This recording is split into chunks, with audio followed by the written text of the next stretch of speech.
Hi everyone, welcome back to the channel. तो अगर किसी इंसान ने यूएस की मार्केट में 2 साल पहले पैसे लगाए होते, जैसे कि S&P 500 है, तो आज उसमें 40% रिटर्न्स बन गए होते। वही अगर सेम पैसे इंडिया की मार्केट में लगाए होते, जैसे निफ्टी 50 इंडेक्स फंड है, तो उसमें अभी -1% रिटर्न्स होते। तो आई विल टेल कि ये 3 कौन से रीजंस हैं जिसकी वजह से इंडिया की मार्केट स्ट्रगल कर रही है और यूएस की मार्केट बूम कर रही है। And I will also share कि मेरे फ्यूचर प्रोजेक्शंस क्या हैं दोनों मार्केट्स को लेके। तो सबसे पहले रीज़न नंबर 1 है एआई कैपिटल फ्लो। तो हम देख रहे हैं पिछले कई सालों से जो पूरा कॉरपोरेट वर्ल्ड है वो एक तरह से एआई की डायरेक्शन में बढ़ रहा है, और unfortunately India is actually on the wrong side of this AI trade. जैसे कि इंडिया की आईटी कंपनीज हैं, टीसीएस, इन्फोसिस, वो एक सीरियस थ्रेट के अंडर है, disruption risk bye American companies जैसे कि एआई कंपनीज है, एंथ्रोपिक एंड ओपन एआई। तो एक तो ये है, और दूसरा रीज़न ये है कि जो पूरा कैपिटल है इन्वेस्टमेंट वर्ल्ड का, वो फ्लो कर रहा है एआई इंफ्रास्ट्रक्चर की तरफ। एआई इंफ्रास्ट्रक्चर जैसे कि एआई मॉडल्स हो गया, एआई कंप्यूट हो गया, या एआई चिप्स हो गया।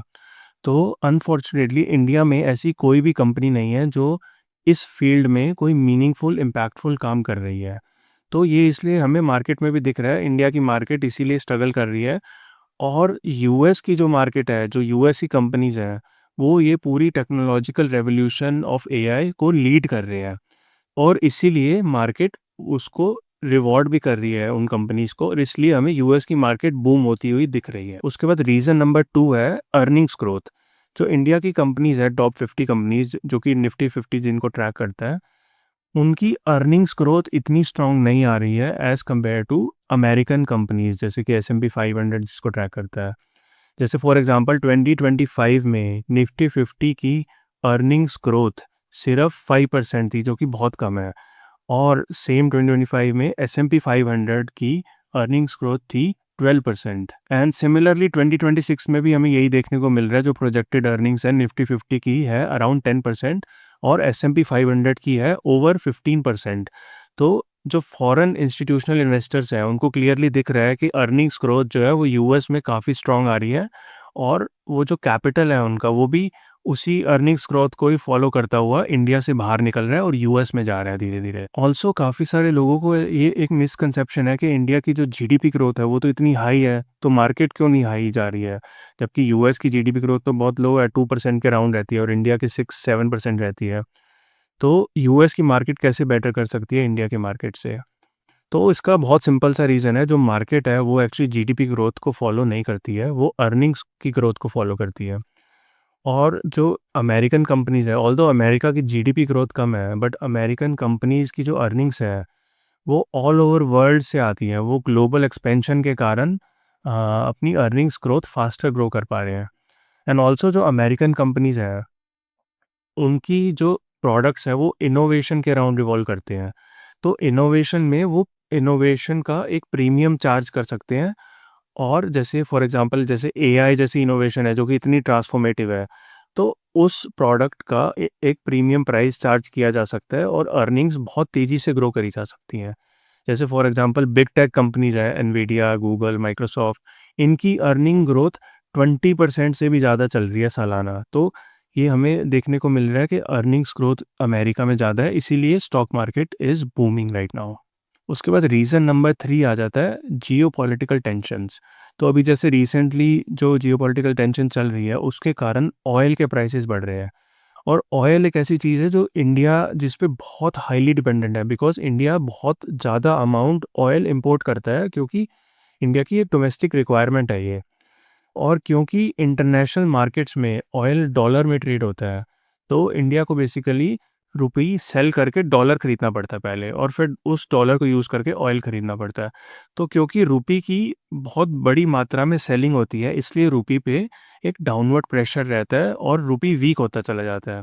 क्योंकि ऑयल का प्राइसेस जब बढ़ रहा है तो रुपी उसके कारण और ज़्यादा वीक हो रहा है। ऑन द अदर हैंड जो डॉलर है वो एक तो पहले दुनिया की ग्लोबल रिजर्व करेंसी है, तो डॉलर की डिमांड तो हमेशा ही हाई रहती है।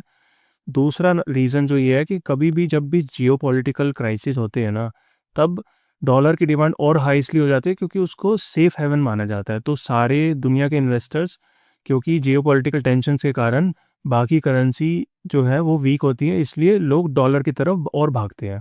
तो क्योंकि अभी रिसेंटली जो टेंशन चल रही है इसके कारण डॉलर और स्ट्रांग होता जा रहा है।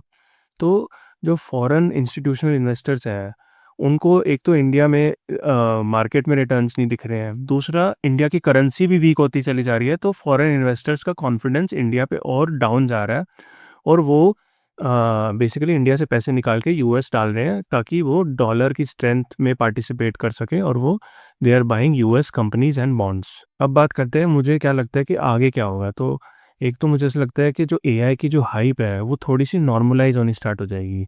अभी जो है एआई को बहुत बड़ा एक हाइप की तरह मार्केटिंग सेल करी जा रही है, बट वो मुझे लगता है थोड़ा स्टेबलाइज होगी, और जो एआई की रियल वैल्यू है वो हमें दिखनी शुरू होएगी।